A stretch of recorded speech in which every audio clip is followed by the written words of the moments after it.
Michael, thank you very much. Let's stay in the markets and bring in David Stockman, former Reagan budget director. David, the Fed keeps cutting back on printing money, but the main question is, where is inflation? The inflation that frankly I thought was coming with regard to printing up so many trillions of dollars. You thought was coming. Where is it? Oh, I think there has been massive inflation, but it's been inflation of financial assets. This huge amount of money printing and liquidity that's been injected for the last 6 years running has never gotten out of the canyons of Wall Street. It has simply funded carry trades and endless speculation that has driven valuations of stocks to really lunatic levels. But are we going to see real old-fashioned inflation come back to us, like what we saw in the late 70s, early 80s? No, I rather doubt it. I think we have now extended this global bubble so far to so many countries, and there are so many central banks doing the same thing, that what we've done is stimulate a epical overinvestment in capacity, shipping capacity, manufacturing capacity,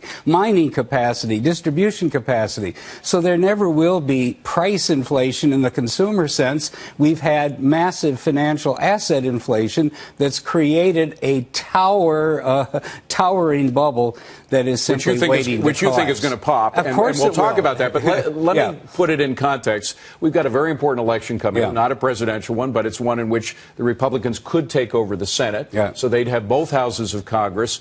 If that happens, if Republicans take over the Senate, is that going to be good or bad for the stock? I don't think it'll make any difference at all. Wall Street today is totally addicted to Keynesian juice.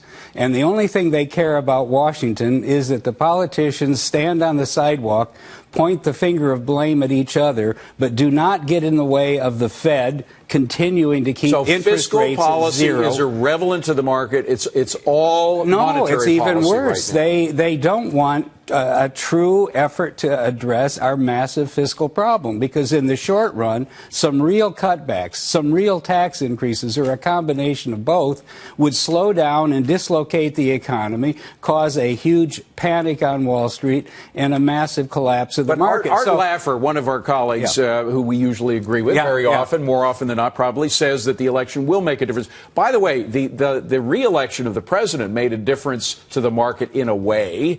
Maybe it's a false correlation, but we saw the market skyrocket after the 2012 election of the president. Was that just coincidental, or did the election have something to do with that? I think it was completely rational. It was a signal that for the next 4 years, all the vacancies in the Fed are going to be filled with Keynesian money printers and people who believe that low or zero interest rates are the ticket to prosperity. That's what Wall Street So if Republicans win the midterm election, if the Republicans win in the midterm election coming up this November, will that be bad for the market by your reasoning? Well, by my reasoning, if real Republicans won, in other words, people who would say no to this money printing but politicians are not supposed to affect what the Fed does. Of course, they are supposed to affect what the Fed does. They're not supposed to affect. They may indeed affect, but they're not supposed to. The Fed has gone way beyond its remit. It is simply making it up by the seat of its pants. But how can the politicians stop the Fed from doing what it's doing? The politicians could basically change the law. They could repeal Humphrey Hawkins, which is the fig leaf of justification that they use for this mad money printing and massive intervention. Humphrey Hawkins, for those who don't know, is the one that gave them the mandate to follow unemployment and inflation. And, of course, there is nothing specific or concrete in the law. It's anything they want it to be. And so they say, trust us. I see no move by any Republicans to repeal Humphrey Hawkins. Okay, there isn't, and that's my point. There is no move by any Republicans to do anything serious about the deficit. Real cutbacks.